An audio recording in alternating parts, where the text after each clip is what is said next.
Good afternoon, faculty, staff, teachers, parents, and students. My name is Ashal Guna, and I'm talking to you today as Collingwood's Class of 2021 Valedictorian. I'd like to start off by saying a huge thank you to my graduating class for choosing me to represent all of us here today. And I'd also like to take this time to thank everyone who has helped us grads get here, especially the teachers. Your support does not go unrecognized. It is truly an honor and a blessing to be speaking to you from this stage. As soon as I was given the responsibility, I asked myself the question, why me? I thought about it a lot, and I want to say it's because there are two versions of me. Most of you here know I can be incredibly opinionated and vocal, but I can also be empathetic and understanding to all those around me. In my time at Collingwood, I've been one to complain, fight, and push for justice, while at the same time have tried to appreciate, embrace, and love what the school offers. I know that half of you will think that I will give a very positive and uplifting speech, one in which I ignore the tensions, conflicts, and division that we as a grad class have faced.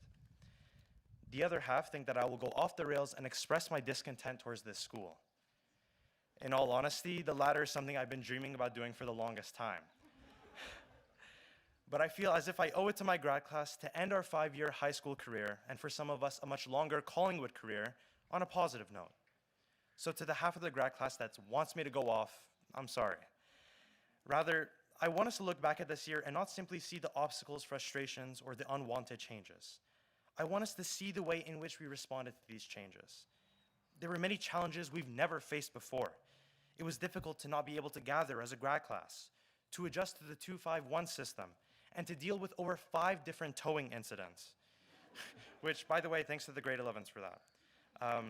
Yet all of us exemplified extreme perseverance and adaptability. Even Collingwood's most important traditions have faced major limitations that we as a grad class have overcome. Assemblies are a huge part of Collingwood where information, opportunities, and recognition is shared. At the end of last year and throughout this year, we've been making use of a lot of videos to replace these events. Though some of the videos are incredibly cringe, this use of technology has allowed us to continue important avenues of communication whilst allowing new and creative ideas to shine through, like, for example, the red carpet at our one-of-a-kind barbecue. Or consider how every year we have an arts week where Collingwood artists are able to showcase their talent at art shows and other gatherings. For obvious reasons, we couldn't do the same, but this year we continued that through video events such as Collingwood Film Club's Obscura and many choir and band recordings where grads like Chloe Mee and Graydon Kronk shredded their instruments exceptionally. Additionally, going virtual made assemblies less stressful to organize, and I'm not gonna lie, made my job as comms exec a whole lot easier. I'll admit, until we finished the 5 courses in May, running up them numbers, shout a boogie with a hoodie, was a major source of stress. But I think it's safe to say that we were rewarded for our efforts, thanks to the work of Miss McLaughlin, Miss Weiss, and their incredible team through the incredible Collingwood U program. Having the ability to learn how to cook a mean piece of steak from Mr. Spears, to understand the inner workings of real estate, and to just enjoy a simple bike ride around Stanley Park has made us enjoy the little time we have left together. I'd like to thank all the incredible parents and teachers who have been taking time out of their busy lives to support the grads. It is thanks to them that we were able to enjoy a snowshoeing trip, cooking lessons from a professional chef, have a summer solstice dinner, and much more. Thank you for always having our backs and pushing us to the best we can be. I truly believe all of this was so beneficial to boosting this grad class's morale, and in and of itself was a change we undoubtedly enjoyed and savored. Perhaps a little less accepted was the development of the EDI initiative. Although many people may question its place in our school, committing to ensure that marginalized groups at our school have a support system, have an outlet to voice frustrations, and know that there are others fighting for a just and welcoming community will benefit the entire school as we continue to improve ourselves. Without a doubt, Collingwood's passionate EDI committee members, many of whom are grads and soon-to-be grads, developed campaigns, assemblies, conversations, and avenues of discourse that responded to the increase in demand for such principles, all during a global pandemic. Speaking of the pandemic, it restricted us from continuing one of the largest pillars of Collingwood tradition. The probable cancellation of the Encounter program was by far the most upsetting reality we had to face. But thanks to the incredible efforts of this year's rector, director, and leadership team, we were able to host 3 consecutive encounter trips, hosting it on campus, having no overnight accommodation, yet successfully recreating the same experience so many before us hold near and dear to their hearts. It was an honor and a privilege to have worked and grown closer with the rector team this year. Drew, Tegan, Jolene, Arthur, and Sophia. You will all hold a very special place in my heart. This program was a huge catalyst in bringing our grad class together where it seemed we couldn't be any more divided. We went above and beyond what we needed to in order to make this trip happen, and I'm so proud of my grad class for that. Looking back at this past year, we can all see that there have been both disheartening and positively impactful events. The commonality between these 2 types of events and the theme that represents the class of 2021 is that even though we were faced with change, both good and bad, we carried on. We continued to fight for what we believe in and do what we love, which was evident with Sean and his underground food delivery service. Shout out Shady Lane Eats. Nick Zito and his workouts. Use code T20NZito for 20% off pre-workout. Or Stelly G's use of videography that entertained us all year round, shown in her funny, bizarre, yet relatable vlogs. We kept adapting and overcoming challenges. It is through these acts of perseverance and results of massive success that makes me proud to be a part of Collingwood. As a school, we are constantly improving ourselves.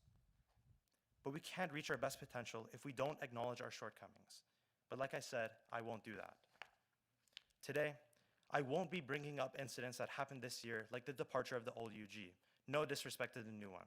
Where when I attempted to share information that was being withheld from parents in this graduating class about the truth of why that occurred, I was immediately shut down and forced to write an apology. I won't be talking about how uncalled for it was for the school to not allow us to take UBC courses without immense backlash from parents. God forbid we talk about Collingwood Untold, where students had a platform to share instances of discrimination and bullying in which, funny enough, our zero tolerance policy did not cover. I'm really sorry, class of 2021. I will not mention the huge controversy over the school's policy change in regards to transcripts being sent to US universities without any consultation from students. Additionally, I will not share the countless times we as an exec team were shut down when we brought up student concerns and we were only allowed to do event planning.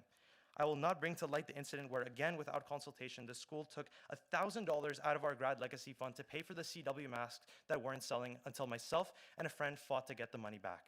I will not share my confusion over how the process of selecting the class of 2022's exec team was formed when admin literally disregarded the ranking and interview system we developed in order to help select candidates and had no transparency whatsoever. I think it's best we don't mention the class of 2022 at all, as the topic is a little sensitive, seeing how the school wants to brush under the list incident under any circumstances possible, where a select few grade 11 boys are alleged to have made lists ranking girls in their grades in a vulgar manner. For had the school sincerely wanted to figure out the truth, shouldn't they have involved the police or contacted Discord? How can we preach democracy in our classrooms when all these injustices continually occur? And most personally, I won't talk about how even though Collingwood values keeping families together, my little brother wasn't accepted after years of applying, even during intake years. Apologies again to the half of the grad class for not doing that. After all the complaining, fighting, and arguments I bring to the school, people might assume that I hate Collingwood. But it's indeed quite the opposite. I love this school. Even after all the heartbreak and frustrations it's put me through, it would be a disgrace on my part to not consider all that it has done for me. Quite literally, it has shaped me into who I am today and has paved the way for my future. It has taught me right and wrong and allowed me to develop myself and the principles I stand by today. The reason why I fight is because I can see how much the school can improve. I see the potential this school has. I've always wanted to make this place grow to the best it can possibly be. So I had to ask myself the question, have I done that? Have we all done that? I don't have the answer to that. But I have the utmost faith that all of us will take the experience that we had in our graduating year and use it to our advantage in our day-to-day lives in the future. As we venture out into the real world and face everyday challenges and changes, I can rest assured that this grad class will not give up. You will face many and more difficult challenges. John Nye, when you go to UChicago, you won't have Doris by your side signing you up for clubs or reading aloud your textbooks. That'll be a big change. Kai, at Queens, you won't have a class with Miss Dow supporting your love of biology. That'll be a huge change. Olivia, at USC, both you and I won't have Daniel, not the grad, but the tutor, to help us in econ anymore. That's going to be a massive change. Next September, when we drive into this ring road, we won't drive into this ring road. See this field, walk in through those doors. That'll be a major change. But something tells me that we'll make it out all right. Because I know us. Y'all will not lay down your fists. Even if all else seems lost, you must keep fighting. And this applies to the students who will come after us. This truth is something I've lived by this past year and something I plan on keeping for the rest of my life. We must trust in the wise words of Pop Smoke. I don't care if you're losing, still fight back. Finally, in honor of our grad shirt design being a Kanye West album, Mark asked me a while back what I would do if I wasn't chosen as valedictorian. I guess we'll never know.